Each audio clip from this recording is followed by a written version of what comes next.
Welcome to Pardon That Vine. My name is Riccobono, and this is the world's most unbiased wine review forum, and today is episode number 200 and still going strong.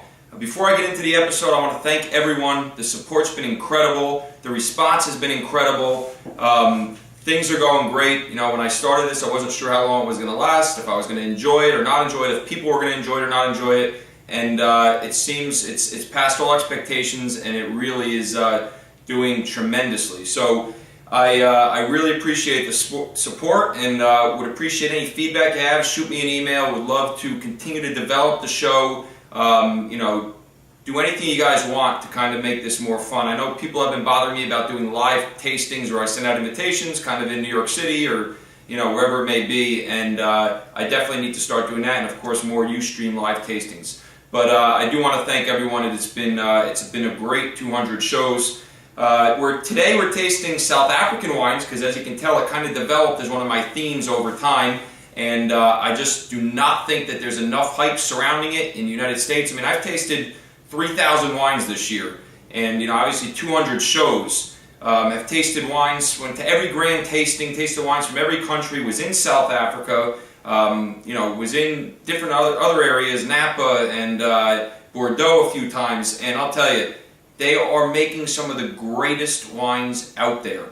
And serious Cabernet, serious Syrah, that to me is what's standing out. And for some reason, it is just not covered. I mean, Robert Parker doesn't cover enough. Wine Spectator does one page on it. So even the well-known critics, you know, what people follow, they just don't cover it. I can't figure it out, and I'm not going to stop until we hopefully get some both young and older people drinking South African wines. So today we're tasting a wine called Vergelegen. It's Vergelegen in South Africa. I learned that when I was there. And I drank the 2000 when I was there, the Cabernet Sauvignon, $27 retail, and it was still drinking beautifully 10 years later. $27 bottle of Cabernet, drinking really nice. Had fruit, had minerality. They make four Cabernets, Cabernet-based wines.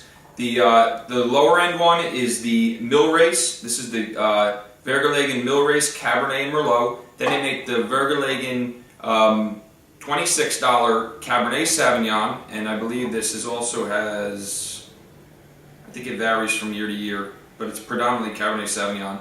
And then they make the Vergelegen Propriety Red, which is about $50, and then the V, that it just has a real big V on the bottle. It's one wine of the year. It's an unbelievable wine at about $125. I will be tasting that at some point on a later show. So these guys have been around for 300 years. Andre van Rensburg is the winemaker. It's a high-end winery, you know, all the latest technology. They use the gravity method, gravity flow method. They have, they plant a lot of, they make a beautiful white wine, Semillon and Sauvignon Blanc. You can tell I'm spending a lot of time talking about it because I love this wine. I fell in love with it when I was in South Africa, and it's hard to find here, but you can find it. So if you like it, or if you buy into my hype about it, then just shoot me an email and we'll definitely locate some.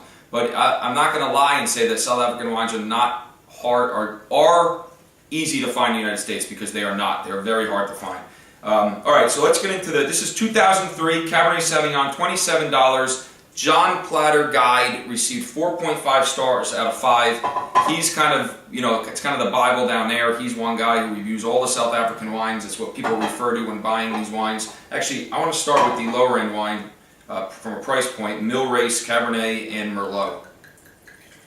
I don't have the exact price point on this, but it's definitely under $20. I'll definitely put it up on the site before I post the video.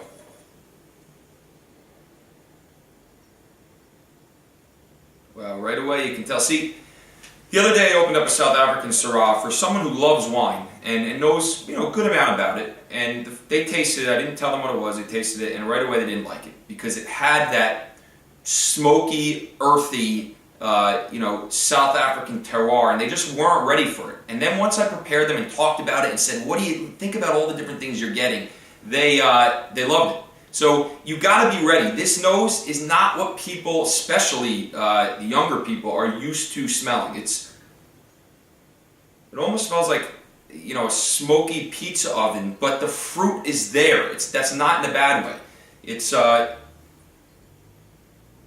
got fresh grapes. It's just great nose.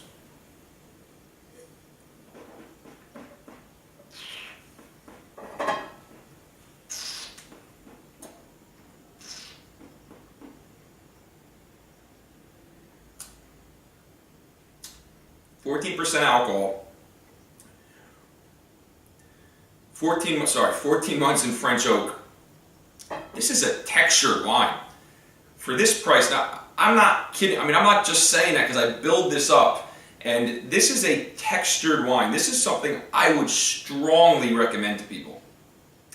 It's huge, long finish, huge tannins. It says on the back, what caught me before is it says you can drink this 2 to 4 more years. And most times at this price point, people don't write that on the label. And that's the one thing I pick up here. There are a lot of tannins, but it is well balanced. This is a great value wine. There is a lot of fruit, there's a lot of minerality, there's a little bit of pencil shavings, which you hear occasionally.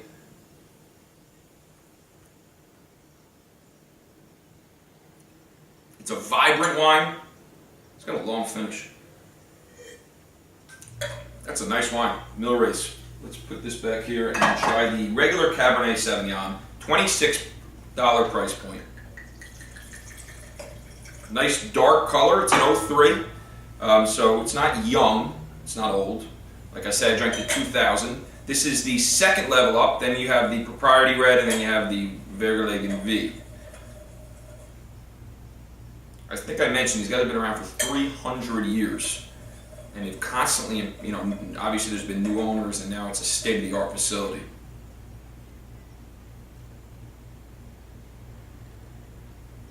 It's an interesting nose. Getting a little cedar. Getting a good amount of oak. Just trying to see how long this is in oak. Not sure. 14.5% alcohol. Fresh firewood, but not burning.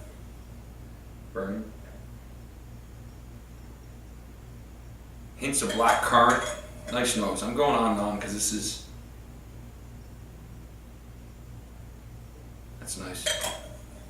This is how I drink wine when I'm by myself.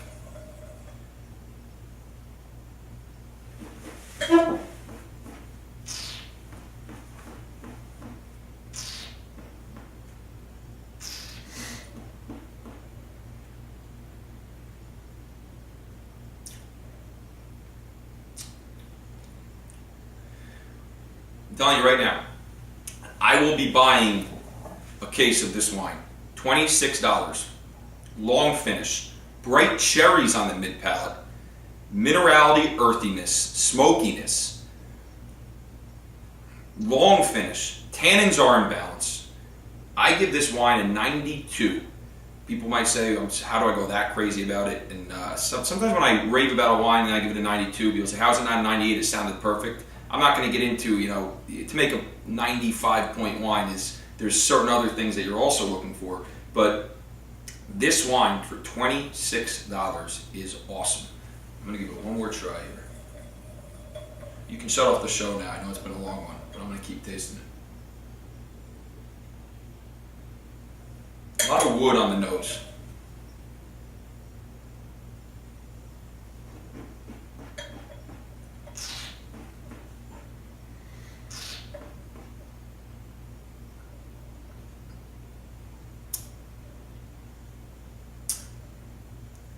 It comes back on the finish like 3 or 4 times, bursts. I'm getting a lot of fresh, bright fruit, which is interesting to me. This is young. This wine's going to last easily another 5 years, easily another 10 years, where it's going to start to develop some of the secondary characteristics of a little bit more earthiness. This wine is more fruit driven to me, and that's why I think a lot of people will love this wine. And this is an 03. I told you I tasted the 2000, which you started seeing a little more pencil shavings, crushed rock, minerality. This is a lot more fruit, but you're getting some of those secondary characteristics starting to kick in. This is their second, level Cabernet. So we're going to taste the other ones on the show, especially since I'm so excited about this one.